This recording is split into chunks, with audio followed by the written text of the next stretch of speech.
మీరు ద్రౌపది బట్టలు మన వేసుకుంది, రేపులు ఏమండి వాళ్ళు ఏం మీరు ఏం బట్టలు వేసుకున్నారని చేస్తున్నారు చెప్పి మాట్లాడినావు స్వామి స్వామి? నువ్వు. నేను చెప్పాను కదా, బలాత్కారాన్ని అత్యాచారాన్ని ఇంగ్లీష్ లో ఏమని అంటారు?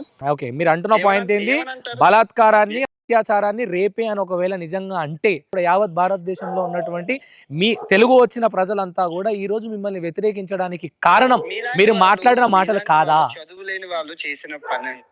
చదువుకున్న వాడికైతే అది అర్థం అవుతుంది. మీలాంటి హ్మ్. అజ్ఞానులు, హ్మ్. చదువుకోలేని వాళ్ళు, మత హ్మ్. విద్వేషాలు రెచ్చగొట్టే వాళ్ళు చేసిన హ్మ్. పని. మత మీరు ఇది విద్వేషాలు దయచేసి చదువుకోండి. రెచ్చగొట్టింది ఎవరు స్వామి? రికార్డింగ్‌లు కొన్ని రికార్డింగ్‌లు వచ్చినాయి నీవి ఈ మధ్యన. సనాతన కాదు ధర్మం డాష్ అని మాట్లాడినావు. లేదా ఆ రికార్డింగ్ రాడ్ రాస్టర్ అయ్యప్ప తోటో స్వామి, ఎవరితోటో లైవ్‌లో మాట్లాడేటప్పుడు? ఏఐ ఉంటది స్వామి. ఏం ఏఐని యూజ్ మాట్లాడుతున్నావు? చేసి ఏం మా ఏదైనా క్రియేట్ సరే నువ్వు చేస్తారు. ఏ దేవుడిని నమ్ముతావు స్వామి? సరే పోనీ ఒకవేళ నిజంగా నీ తల్లి మీద నీ జీవనోపాధి 4 ముద్దలు పెడుతుంది. ప్రయాణం గదా! ఆ ప్రయాణం మీద ఒట్టేసి చెప్పు స్వామి. నువ్వు మాట్లాడలేదా? సనాతన ధర్మం గురించి వచ్చినప్పుడు డాష్ అనే మాట నువ్వు మీరు మాట్లాడలేదా? మళ్ళీ చెప్తున్నాను, ఏఐ స్వామి. ఏఐని పట్టుకొని మీరు దాన్ని అలాగా లాగ్ చేయి 14 మాట్లాడుతున్నారు. సంవత్సరాల అమ్మాయి గురించి కూడా ఏఐ అంటావా? అది ఏఐ స్వామి, మీకు అర్థం అవట్లేదా? నేను మాట్లాడి ఇప్పుడు మీతో ఫోన్ చేశానా, అది మీ నేనే.